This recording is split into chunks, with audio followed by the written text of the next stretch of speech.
BNP নেতা প্রয়াত আবুল হারিস চৌধুরী উনি 111-এর পরে তৎকালীন সরকারের রোষানল থেকে বাঁচার জন্য আত্মগোপনে ছিলেন। পরবর্তীতে উনি মাহমুদুর রহমান পরিচয়ে ঢাকা শহরেই ছিলেন, আমৃত্যু ঢাকা শহরেই ছিলেন। Redmi 13 স্টাইল বানাই দুনিয়া কাঁপায়। করোনাকালীন সময়ে 2021 সালের 3রা সেপ্টেম্বর উনি করোনায় আক্রান্ত হয়ে এভার কেয়ার হাসপাতালে মৃত্যুবরণ করেন। কিন্তু তৎকালীন সরকারের আইনশৃঙ্খলা বাহিনীর প্রেসারে ওনার মৃত্যুর বিষয়টি ধামাচাপা দিয়ে ওনাকে জোরপূর্বক ঢাকার অদূরে সাভারে একটি মাদ্রাসার প্রাঙ্গণে কবর দিতে বাধ্য করা হয় এবং গভর্নমেন্ট সেই সময়ে ওনার প্রকৃত পরিচয় অনুযায়ী কোনো ডেথ সার্টিফিকেটও দেয় নাই।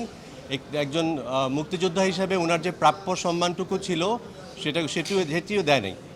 পরবর্তীতে আমরা ওনার মেয়ে এখানে আছেন ব্যারিস্টার সামিরা তানজিন, আমরা আজকে একটা রিট পিটিশন মুভ করি। রিট পিটিশনে আমাদের চাহিদা ছিল যে ওনার রিমেইনিং যা আছে ওই সাভারের মাদ্রাসা প্রাঙ্গণে সেটা তুলে এনে ডিএনএ টেস্ট করে ওনার প্রকৃত পরিচয়টা ডিটারমাইন করে ওনাকে যাতে ওনার শেষ ইচ্ছা অনুযায়ী প্রাপ্য সম্মানসহ একজন মুক্তিযোদ্ধার প্রাপ্য সম্মানসহ ওনার বাড়িতে দাফন করা হয়।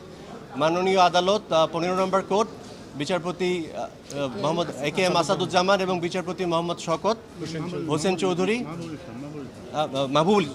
মাহবুবুল ইসলাম ওনারা আমাদেরকে আজকে রুল ইস্যু করেন এবং রুল ইস্যু করার সাথে সাথে আমাদেরকে ডিএনএ টেস্ট করার একটা ডাইরেকশন দেন। আমরা ডিএনএ টেস্ট করে কোর্টের আদেশ অনুযায়ী আমরা যথাসময়ে কোর্টে কমপ্লায়েন্স জমা দিব।